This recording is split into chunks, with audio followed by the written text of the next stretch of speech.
Pinkie Adair and the Big Burn. My name is Ione. Most people call me Pinkie on account of my bright red hair. Well, it used to be red. I am the eldest daughter of Dr. William Adair, who was always a practical man. When I was growing up, he decided that horseback with a side saddle was not an easy way for a person to ride, and that my sisters and I would have stride saddles. Everybody thought it was awful for us to be doing that. But Dad said it was all right, that it was the thing to do. So that's what we did. Pretty soon, more ladies were doing it. Dad wanted a son, but he ended up with a house full of girls. So I took the place of a son. Anything he wanted to do, I would do. We fished and hunted. There were always berries and huckleberries later in the year. Oh, we ate lots of hotcakes. They were so easy to fix. I used to drive with him during the 1918 flu epidemic. He would work during the daytime and taking care of his patients, and many a time we'd drive out at night after dinner to visit the sick in the country. And Dad would be so tired that I would do the driving. And I'd drive to a certain point, and I'd wake him up, and I'd ask him which way to go, and he'd tell me where the location was. And I'd drive home, and he'd go back to sleep. It was around 1909 when I got caught up in the homesteading. Everybody was taking up homesteads at that time. Some people couldn't imagine Father letting me go off and live in the wilderness. But you must remember, I was my father's boy. If I wanted to do it, it was all right. He did worry, that I know.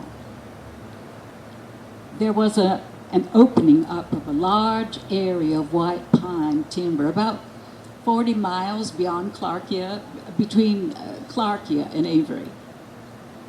At that time, there was no road. It had to be trails, always trails. It was a long ride.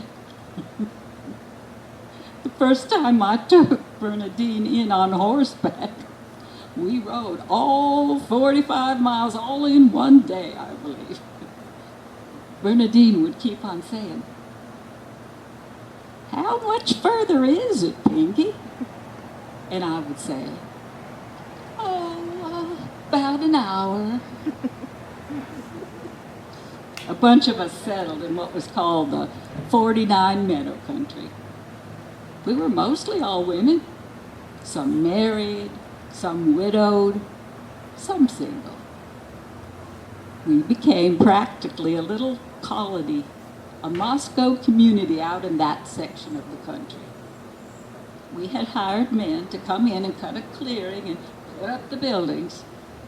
We'd have a man stay with us in the winter so we'd have a means of getting word to the outside in an emergency.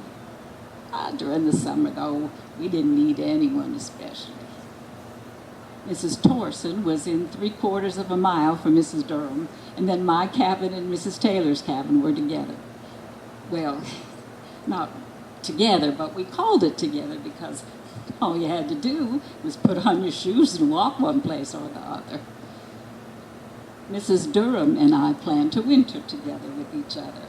It was 4.5 miles to her place, and so we decided that I would go back and forth as I wished. And it was mostly all snowshoeing. That's the way we traveled. I spent 22 months at a time out there, straight through, 22 months. See now, you would consider that hardship. It was nothing especially hard, just part of life. I never thought about it as being a pioneer. Everybody was doing it. In 1910, the fires were all through this section of the country. Long about in August, Mrs. Taylor wanted me to come over and spend a week with her. We used to change around so as to get different company. So I went over to stay with her. Of course, I'd never been near a fire, and I had no idea, really. We didn't know the reports that Moscow was getting that said there were no open trails because of the fire. I got up one morning, and it was quite hazy, so that began to worry us. All night long we had heard the falling of the trees, but that night was perfectly clear, no smoke visible. Mrs. Taylor said, "I don't like this haze. I think we should go back over to the other homesteaders." Well, before we got things packed around to go, there was a knock at the door. And here was a forest ranger. His men were trying to locate the fire which was causing all this smoke. He wanted to know if there were any trails going further east.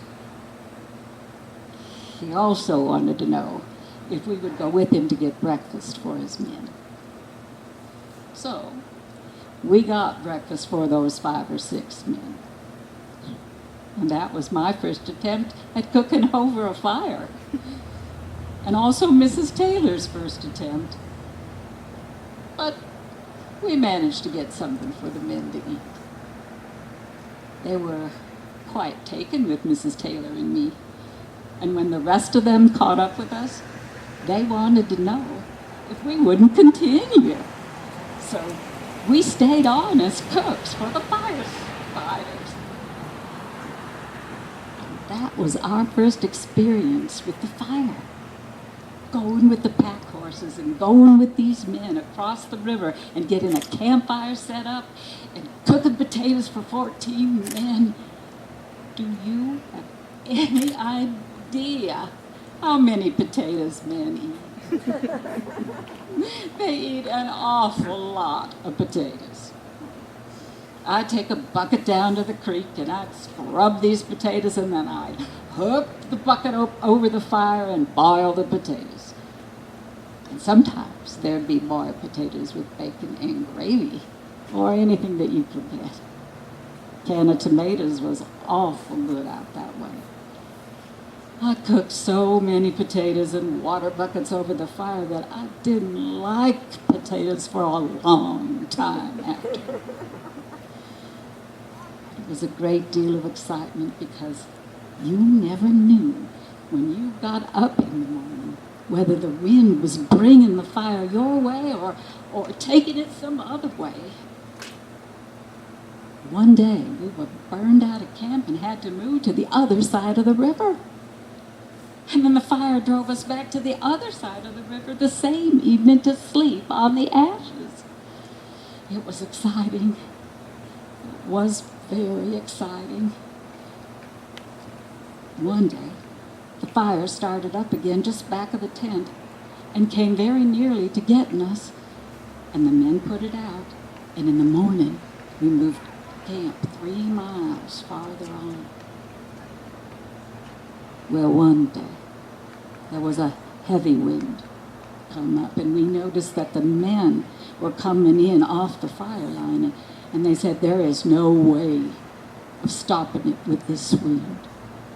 And we said, "Well, what do we do?"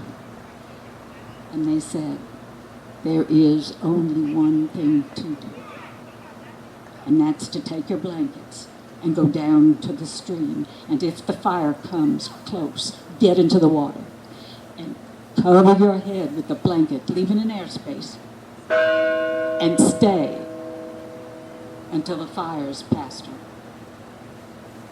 It may be awfully hot. If you're in the water, you possibly could survive anyway. And that would be the only way of doing it. So we went down and we sat there on the log at the edge of this stream. And we watched the fire charge down on us like a miniature hell. It was within a very short distance from where we were. Well, nature took a funny little quirk. A wind became coming from the other direction and it forced that fire back. So we were very fortunate that time. I thought I'd said goodbye to everybody.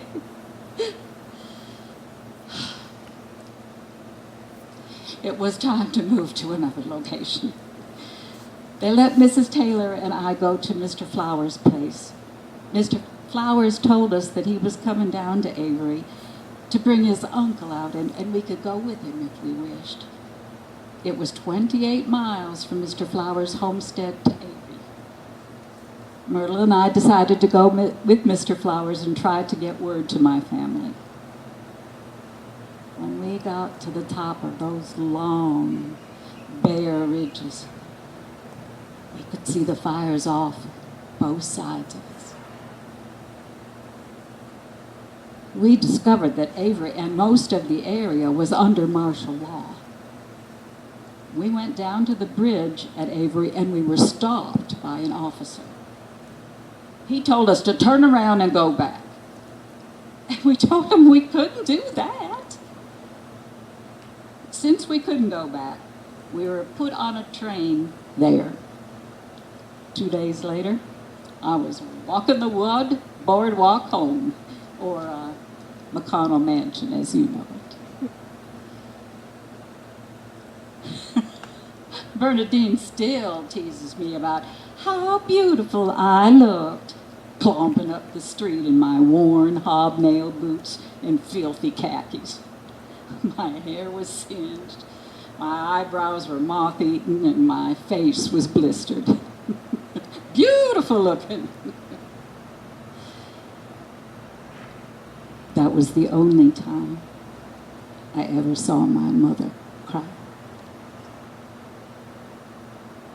Well, she hustled us all in to cook something to eat, and I asked for anything but potatoes.